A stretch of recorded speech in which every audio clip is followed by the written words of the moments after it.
Nice. Looks good. We're here. Awesome. Cheers. Did you get a coffee? No, just water.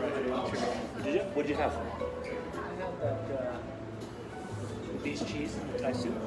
Oh, the Thai soup's amazing. And then did you do the TK Rancher? The beef and cheese one, the panini? No, just the BGs, not the... Oh, so you had a grilled cheese basically. Yeah. Good. That's good. I tried the TK Rancher and Ranchero, whatever, and they get the meat from TK Ranch. You see those? Mm-hmm. So it's all ethical, hormone-free ranching because you're from farming days. So this is the new way they're doing it, right? It's supposed to be all ethical and amazing. Yeah, I'm not all into the praise of grass-fed and all that. I still like a grain-fed chunk of beef. Do ya? Yeah. Good. See how you are? It tastes way different. Yeah, it does, doesn't it? So, with meat and marbling, how do they get that wagyu? How do they get that neat texture to the meat there? I think the wagyu and Yeah, you know how they have the texture on the wagyu? yeah, and then there's that Kobe. I think it's Yes. fairly similar, Yeah, right? yeah. They basically hang the cow up. Really? Yeah, so like they hang the cow up and just feed them beer. That's how they make the Kobe beef. They feed them beer? Yeah, that's what the Kobe beef is like a beer fed main diet, and they're like basically hung from straps, and so there's no muscle movement. It's why it's so soft and so tender and marbled and fat. What? So the cow is hung on straps and has no muscle movement and is fed beer? Yeah. And this is how they make that wagyu beef? Well, I don't know about wagyu. Or Kobe or whatever? Kobe, yeah, it's like super fat. Yeah. Oh my god! I gotta find some videos online of this. Check it out, yeah. Like, that's Just what to I know see. of it. Like I'm buried. I don't know. Have you seen the cows that they make in Germany with the steroids that are just like Arnold Schwarzenegger, muscle upon muscle upon muscle? Have you seen those ones? Yeah. The bulls and stuff? Pumped right up. They're crazy looking. Like they look like something right out of like Hell's Gate or something, just evil. Yeah. Yeah. So we're live on Facebook. Hi Tom. I do this a lot. I just let the camera rip and we just chat and do stuff. And my fans and my audience like seeing me being active, right? And they'll hear some of the cool things in our conversation and just stuff like that. But I do this every day. I pretty much project on live on Facebook every day, and I let all the people know that I'm real, that I'm working with people, that we're making money together, that we have a focus, and that we're going towards directions. We're not telling them any specs or this or that, but we're telling people that we're like what we're doing, the strategy and saving and growing and this kind of thing, right? And I want more and more of my people to come out of the woodworks and to join me and you in growing themselves and growing their financial wealth and growing their families and growing their future, right? Like these are the major things. And a lot of people don't realize that we're moving away from analog to digital. That's where we're going. You're doing digital business with me anyway, really. You are. And so where we're moving from is the analog to digital. The money's changing, which you know. The world's changing, which you know. And everything's moving into that digital direction. So we're both parents. If we're not thinking about our kids and their future of what's going on, then we're being silly. We've got to do our work. We've got to do our lives. We've got to live, and we've also got to be, forging the path for the future for our kids. And because they're going to be fully immersed in digital, they're not even going to know. The loony will be gone. Things like this in the future. We'll get rid of the nickel already. Correct. You'll just see all of the change will be gone soon.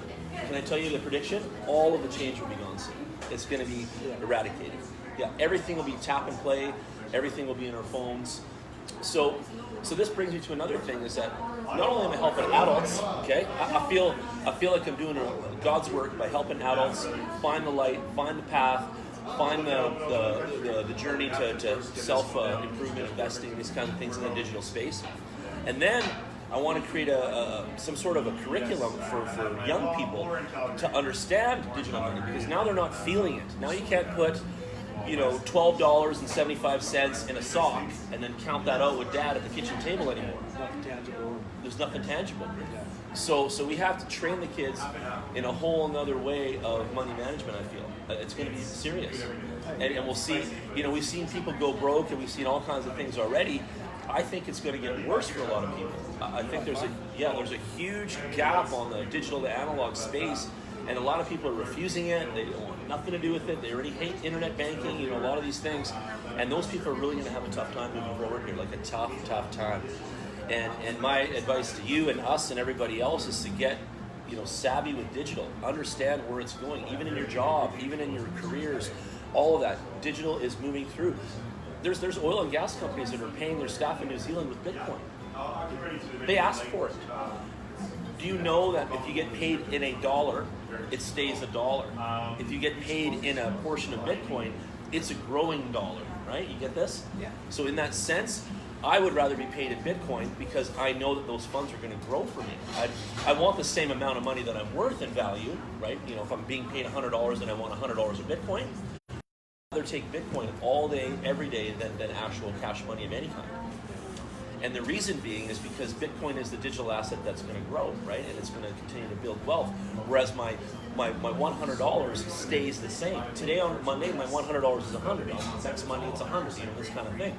Today the Bitcoin is 100. Next Monday it's 110. It could be 150 by the following Monday, right? You get that, right? So I'm into this digital asset growth concept and involvement of that. And Canada is coming out with their own digital asset. America will. You'll see that majority of all the countries are going to have a digital money now. So we're going to move away from that, and we're going to get paid like EI and funds from the government are all going to already coming electronically. They want to do that, and they'll be coming in their own coin and their own values. So we're going to end up moving away from what we've all known. Like it's really neat, but we're pulling away. So tell me what got you interested in the space. Tell me what's piqued your interest. I've just been following some digital assets for the last couple 3 years. I guess. I heard about Bitcoin and it was cheap years ago. How cheap was it, if you remember, when you heard about it? It was under $100. There you go, under 100. And how many did you buy? Well, I didn't. The same thing everyone says, eh? Just how hard it was to buy and whatever. So I know. No, I just been an entrepreneur and a freaking slave, and I'm tired of working now, so I do all right. Yeah. But, work is good. I get it, right? But just long. I know. Me too. I did it already, but free to be a dad. Yeah. The time back. So good. Good. So time is your chase here. You want your time back. I like that. Good for you. Everyone has a certain goal. Some friends just want to sleep till they can wake up and not have an alarm. You know that? I have friends that have never had a sleep till they're full of sleep and get up. They get up tired every fucking day. Every day the alarm hits and they go off and they are beat. And they just wish they could sleep in and never have to touch that alarm again. That's their goal. Well, same. That's buying their time back. Is that you too? A little bit? You never have to set the alarm again? Oh, well, I'm up early all the time anyway. Yeah. But you don't need the alarm? No, to have my time back would be great to do what I want to do rather than heading out on the road for 3 weeks at a time. Yeah, exactly. So on the time, sorry, just to bring it up. You gotta go? No, by about 3, suppose after 3. Okay, good. So I'm going to the time to set it all up. Yeah. We're gonna head back to my place here in a second. 5 more minutes to pay for this and get out of here. So yeah, no, good. And good. Always keep me on time. I like that. So the digital,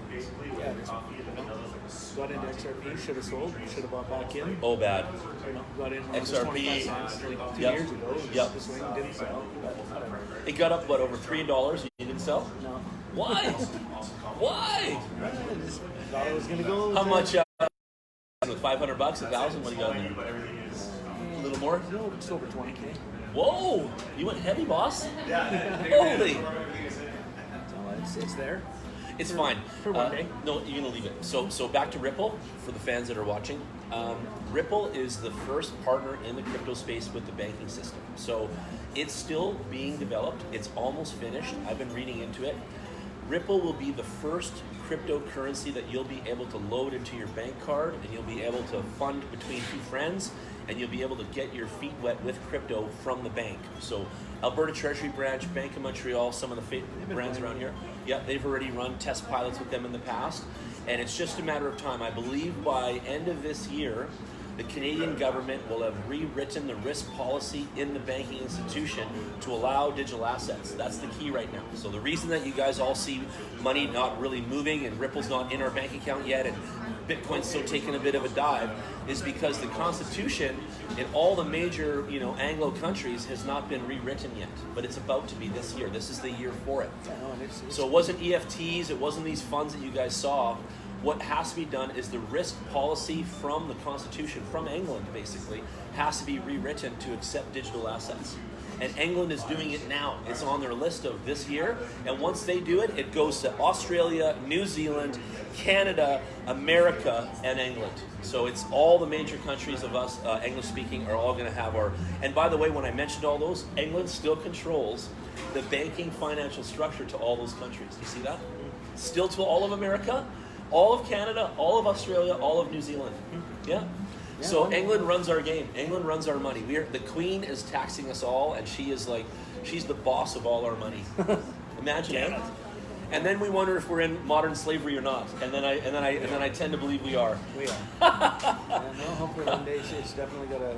Welcome to modern slavery, baby boy. The biggest use case for sure. Yep. So it'll definitely be a valuable asset one day. Oh, it is. So do you know much about Stellar as well? Stellar Lumen, XLM? No, I've been watching. Okay. I know of it though, certainly. So the same man that wrote the code for Ripple wrote the code for Stellar. So Stellar XLM was his after the Ripple project. So Ripple project got done, boom, boom, gave all that to them, the code to the company, and then he left and made XLM. He's still friends and partners and all that, and XLM is kind of like the true cryptocurrency brother to the non-crypto Ripple. Because Ripple's not a crypto, you know that, right? Yeah. So it's kind of weird how it's even included. Like the whole wide world of crypto, even the real enthusiasts hate it. Like they want it out. They want it off the list. They want it out of the game. It's trashed. It's crazy, right?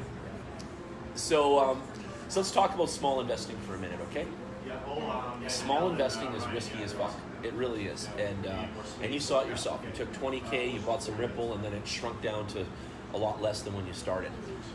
Welcome to investing, and I want you to see that. The problem with a lot of these things is they don't have any velocity, and they're not ready to pull velocity yet. Okay? But what you did is you bought in early is what I'll say, and you're fine, and I want you to know that. And over these next couple of years, a lot of the people that lost hope are going to be idiots, and you're going to be the winner, because that's all going to come back to value again, and you're going to make some really good bread. That's good. Yeah. And you know what you bought at, so even if you get to double of that, you're going to be a happy camper anyway. I know that, right? So everyone's dream is at least double, right? I know that. So you'll be fine. And one of the things I want to tell you though is you got to be working on things that have compounding. Okay, so if you're going to invest today, starting 2020, and all of you guys listening, if any of your friends come to you and say, "Hey, I got an investment, I got this deal, I got this oil company, I got this cannabis, whatever," ask them if the payments are coming back in any kind of compounding method. And if they're saying no, then you probably don't want to work with them, because these are not just investments then. Those are just donations. Those are give money and hope to get it back. So those are a bunch of other things. And there's no real plan and instrument in those investments to make you money back. For all of my friends that are small investors, $1,000 to $100,000, you really want to work on investments that give compounding. Okay? Compounding investments are the key. And I'll show you that in a minute. We're going to go back to my place. I'll show you the board, and I'll show you what that looks like. And I'll teach you why after today you're going to say no to all the other bullshit, and you're only going to do compounding methods. After today, you will never do another investment like you did before. I promise you that.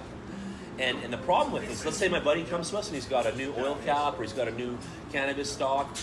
A lot of those guys are all in development, and we'll give them 30 grand. We'll never see that 30 grand back. I'm telling you right now. It's not like you think. It's more like a donation. And a lot of people get really pissed off and feel ripped off later.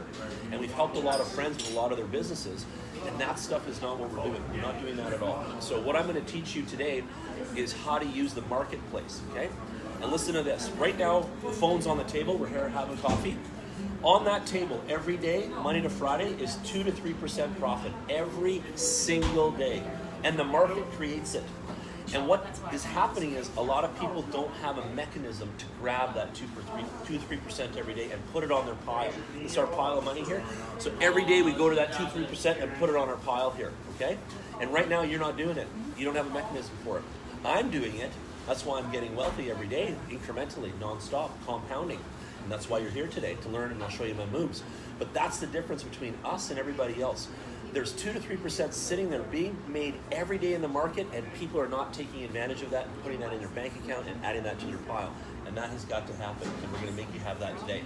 And so that's the key here, is that compounding values, compounding arithmetic, stacking your pile, and constantly adding to it while you're at work. And what I can do for you is I can show you this year. I can put you on my program for this year, 2020, and I would like you to plan your 10-year. Okay, I want to keep you accountable. I want to see you for homework after today is create a 10-year goal, because we're 2020 to 2030. I want to see you think of 10 years now, not 5, not 1, 10. And I want to start you off this year, one whole year under my guidance, under my wing. Be my little protege. Let me be your coach. And I want to have you on my ship for 1 year. After this first year of 2020, the next 9 years, you're on your own, and you're going to be a ninja. You're going to be a captain of the ship. You're going to kick ass after this year. And if you listen to me and do the moves I show you, just stay, in the game, which I know you're going to do, you will be set. You're set for life after this one. And this next 9 years after this, you're going to capitalize like a champ. And your friends, this year is none of your friends. I don't want you to talk to any of your friends about what you're doing. You stay in your lane. Okay, you stay in your lane with me, because you get distracted like that. But at the end of this year, you have Christmas and dinners and coffees with all your friends, and then you can start to let them into what you're up to. And you're going to be the hero amongst your peers, because you're going to show people how to really do money and how to really grow. And this is kind of like the secret that everybody really wants to know around the world, right? And so you'll have it. You'll have proof. You'll have vested time. You'll have interest. You'll have it all. And then at that end of this year, you're going to be that guy in your influencing circles that everyone's going to be coming to, like me, and saying, okay, come on, Greg, show me the moves, man. How did you learn this? Where did you get this? Show me what you're doing, right? And that's going to be you. But you gotta be like rice. You gotta keep the lid on. You gotta be like a pressure cooker. You gotta keep the lid on. You gotta put a padlock on there. No problem. And boom, like this. And if you do that, Humble and count. there you go. You've got this. Humble and count. And I want to tell so many people too all the time. And I realize it's almost like dangerous knowledge. I have to be very careful who I teach this to. I have to be very careful who I give this opportunity to. Literally, people think they're interviewing me. I'm actually interviewing them. You know what I mean? Sorry, we would like not you from Oh, I'm so sorry. Sorry about because that. this is where people. No. I got it. I get it. Sorry about I that. know he's. Trust me, he's very comfortable. But Sorry about that. We would like to. That's Yeah. it. All right. Thank you, man. So back to that is that what I'm doing is I'm trying to be really careful who I give this gift to. I'm trying to be really careful who I teach this to, because it's very powerful. And with the wrong greedy people and the wrong assholes that we know, this is a mess then, and kind of thing, right? They'll just ruin it. So it's really, really important that we do this for good people that are deserving, people that need this opportunity, people that are worthy, people that have been waiting a long time, that kind of stuff, okay? So keep that in mind this whole year. Think in that mindset, because that's the kind of mindset I want you to have. We better get out of here anyway. We'll get back to my place and get stuff. So we'll see you guys soon. We'll see you guys later today. We've got more meetings coming up, and we'll check back with you in a bit. Stay tuned.